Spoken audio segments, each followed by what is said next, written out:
Hi guys, it's Molly from Made in Amador, and today I'm going to show you how to make a screen to make a t-shirt.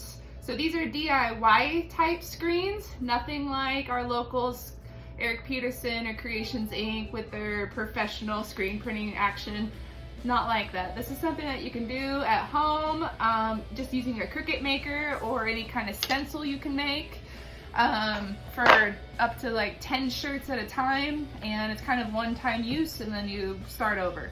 So to do that, you need to get a screen. I got this on Amazon. It's a speedball. This one is 10 by 14.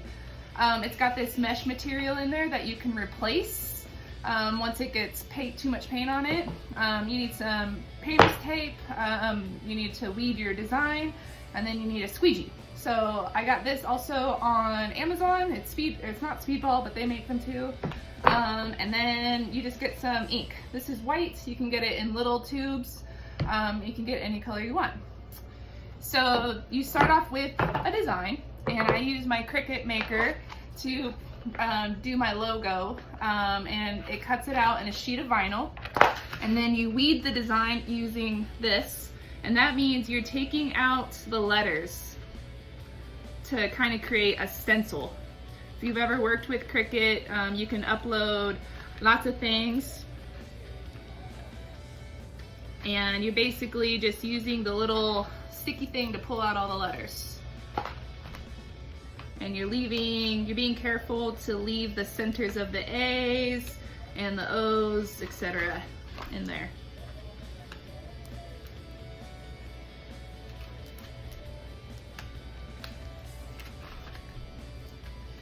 If you need to bring me a design, you can email it to Molly at Made in Amador and madeinAmador.com, and I can cut it out for you if you give me the specs, and I can mail it to you, or you can come pick it up at the shop for free.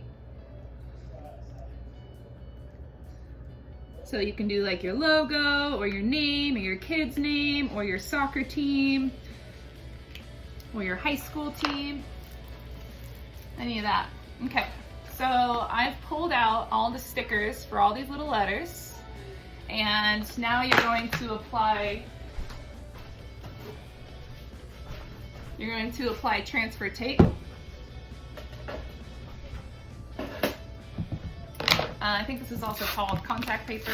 Cricut makes this too, but you don't have to use the Cricut kind. I prefer not to use the Cricut kind. So you just need to cut enough to cover your design. You don't need to cover the whole piece of vinyl, just your design. And you're gonna place it on top of the letters here.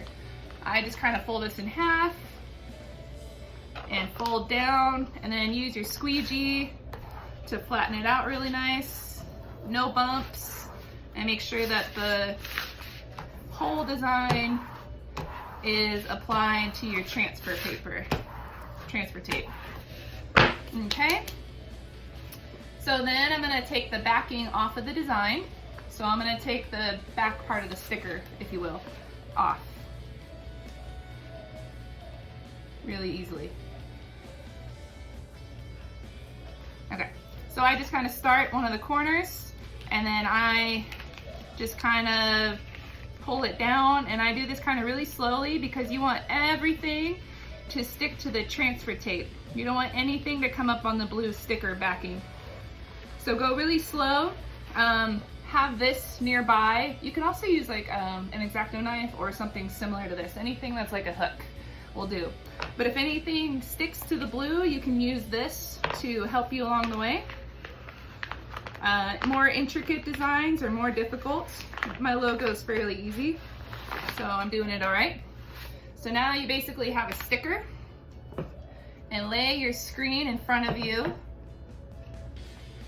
And same sort of application as a transfer tape. I just kind of start in the middle and do your best to make it level and even. And use your squeegee again to press down really very hard. Now you want your decal, your vinyl sticker, to stick to the mesh that's on the screen. So you're using the transfer tape still to kind of protect your design while you're kind of pushing it all the way down. But you want to apply real good pressure to it. So now you're gonna remove the transfer tape. Mine's clear, so you can't see it. Some might be white or another color. But I just kind of start at the top and go very slowly again to make sure that everything is sticking to the screen now and nothing is sticking to the transfer tape now. So I want everything to stay down, and you might have to go very slow. You might have to use your tool to make sure that everything's sticking down, like all the centers of the A's and all that jazz. So just go very, very slow. Be patient. Focus. Use your tools. Cricut has a little squeegee spatula thing, also a scraper I think is what they call it. That's pretty helpful. You don't need it though, but if you have that, that would be helpful. But just go slow, take your time. This is not the quickest process in the world, but it is a lot faster than waiting for the emulsion, for the other process that the pros use. This, again, is not a professional process. This is a DIY, crafty, you just want to make a couple shirts type thing every once in a while.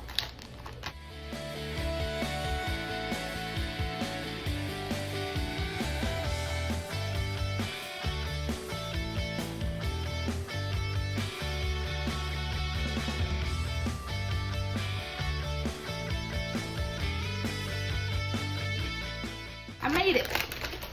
And then use your hand or your squeegee again to sort of gingerly go over the design again, but you want to make sure that you're not scraping up any of the design.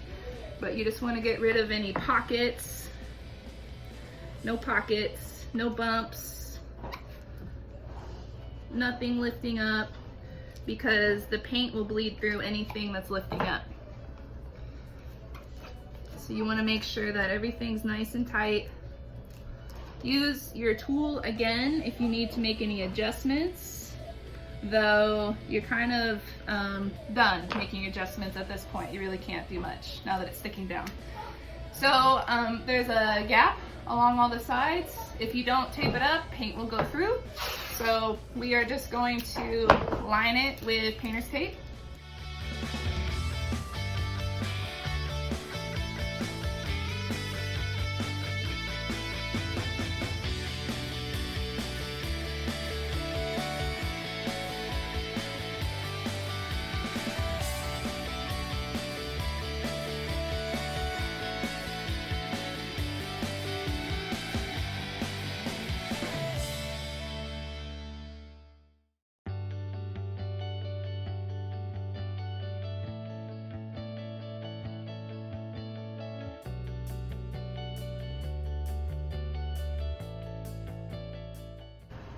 All right, so now you have your decal on your screen with all the letters pulled out, and it's taped around so that there's no gaps. You can't see through it except for where your design is.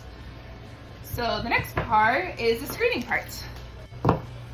Thanks for watching my video of how to make a DIY screen so you can screen print shirts at home. Please leave any questions you might have in the comments below. Visit maidenamador.com for other videos, and find the other video next for the screen printing part of this, which I'll do in just a minute. Thanks, bye!